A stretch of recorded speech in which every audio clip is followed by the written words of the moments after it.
Olá, Marco Canteiro.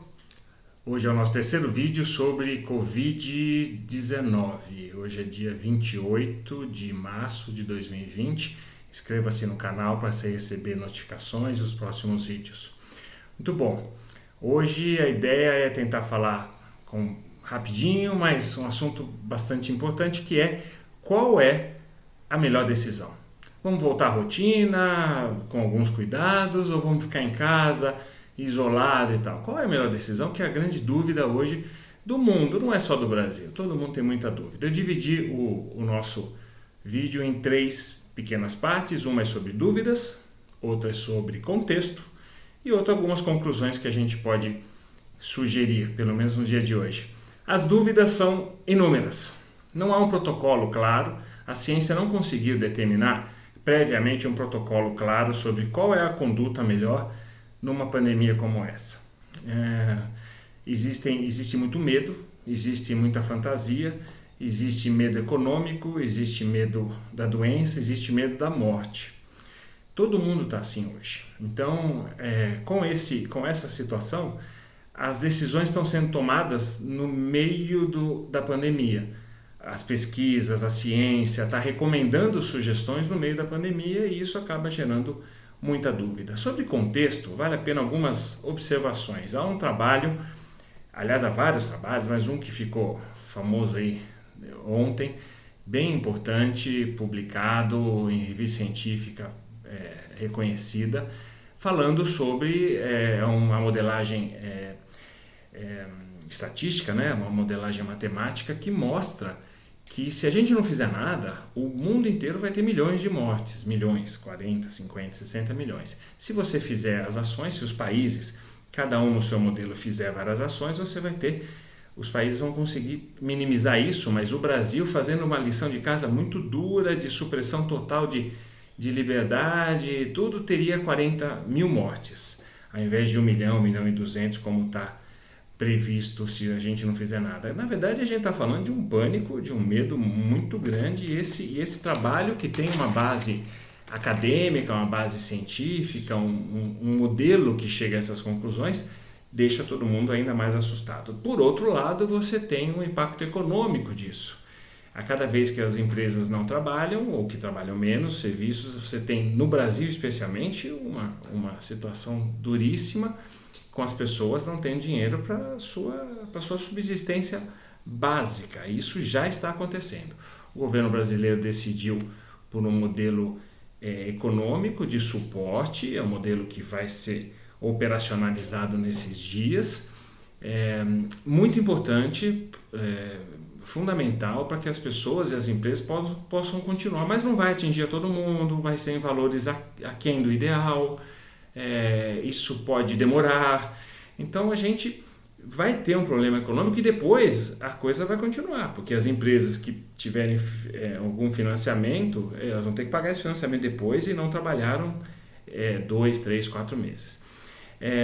Tem outro agravante para o Brasil. O Brasil é um país pobre, então quando a gente compara os bilhões de reais que o Brasil vai financiar, o governo brasileiro, está muito diferente dos trilhões de dólares que os Estados Unidos, por exemplo, vai financiar a sua economia. Então o Brasil é um país pobre que vai pagar um preço alto depois por isso. A gente pode ter problemas de coleta de lixo, que está operando normalmente, a gente tem água, energia elétrica, os mercados, o transporte, os caminhoneiros estão operando. Quer dizer, a sociedade, aquela que é essencial, está operando, as indústrias estão trabalhando naquelas atividades que são possíveis de trabalhar, tudo isso para minimizar o efeito econômico, mas os serviços não estão, as pessoas estão em casa, a atividade econômica diminuiu muito e isso vai ter um impacto, ou já está tendo um impacto muito significativo.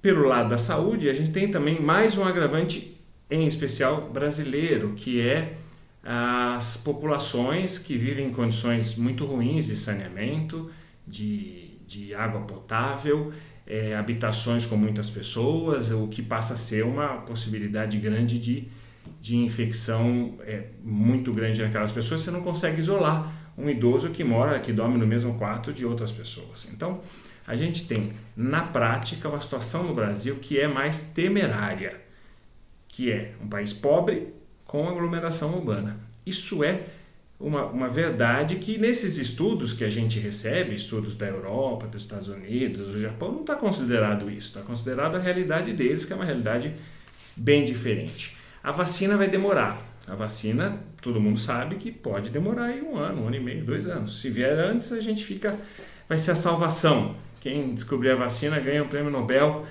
mas salva o mundo, pelo menos do pânico e de muitas mortes, mas ainda vai demorar. A recessão global, todo mundo sabe, não há o que. A gente tem que diminuir o impacto, mas que vai ter recessão no mundo inteiro, sabemos também.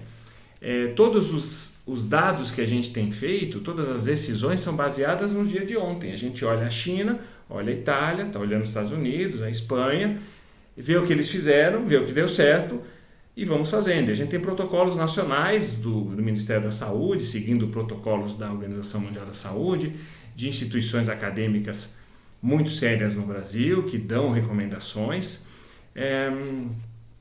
E tem uma coisa, no contexto, uma coisa muito bacana, que é os exames. Os exames estão chegando no Brasil.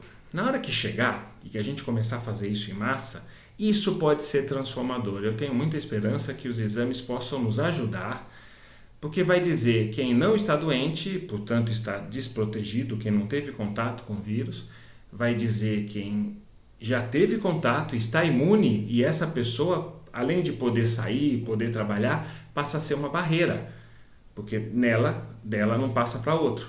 Então isso é muito importante, é chamado de marcador de imunidade, e isso a gente vai ter.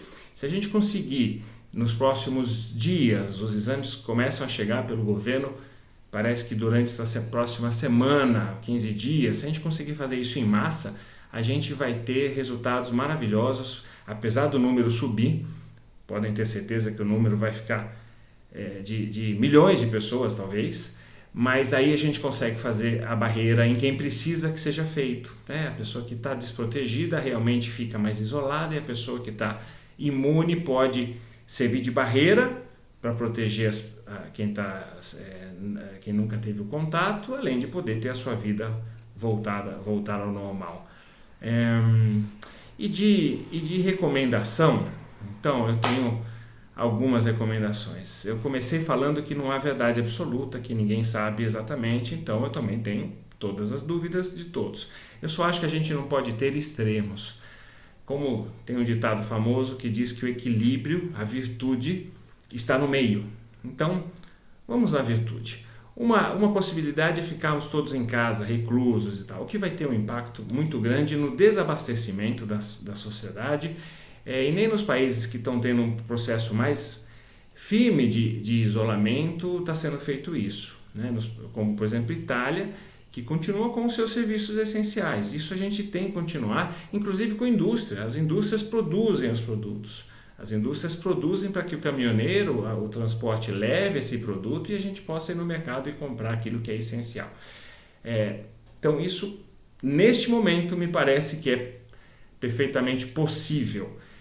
Mas não dá para todo mundo ir para a rua normal. A gente seria muito temerário essa postura, uma postura de dizer, não está acontecendo nada, vamos para casa, porque houve poucas mortes. Na verdade, epidemiologicamente, parece que houve poucas mortes no Brasil. Mas, além da dor dessas famílias, a gente pode ter um descontrole. Então, neste momento, aquela tese do fique em casa se você pode, essa é a minha sugestão. Se você pode, fique em casa.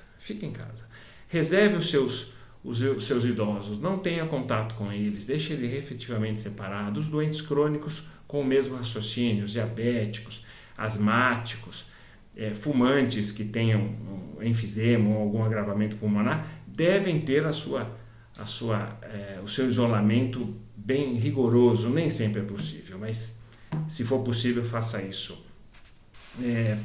Cuide da sua saúde mental. E aí entra aquela dica, todo mundo fala, é hora de a gente arrumar as coisas, mas daqui a pouco está tudo arrumado. Então tenha um projeto, é uma outra ideia. O que você pode fazer nesse período que vai demorar 20 dias, 1 mês ou 2 meses, não sei, mas o que você possa fazer para que você tenha a sua atividade todos os dias? Você acorde e não fique o dia inteiro vendo televisão, vendo notícia ruim.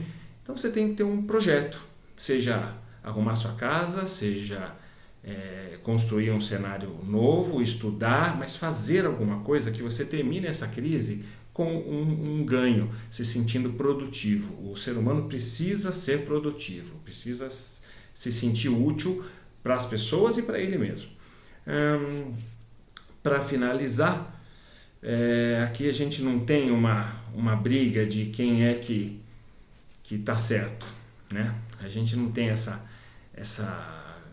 vaidade de descobrir quem está certo, se é o político A ou o político B.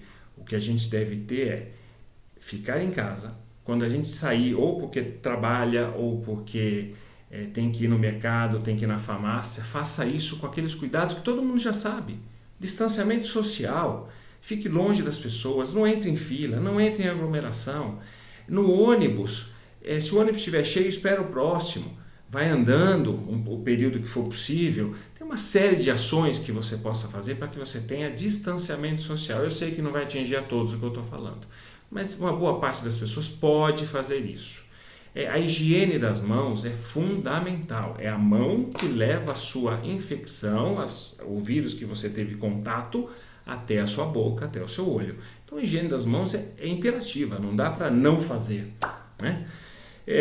Então não se trata de quem está certo. Eu espero que nos próximos vídeos a gente vai tendo mais clareza e vai contribuindo para as melhores decisões.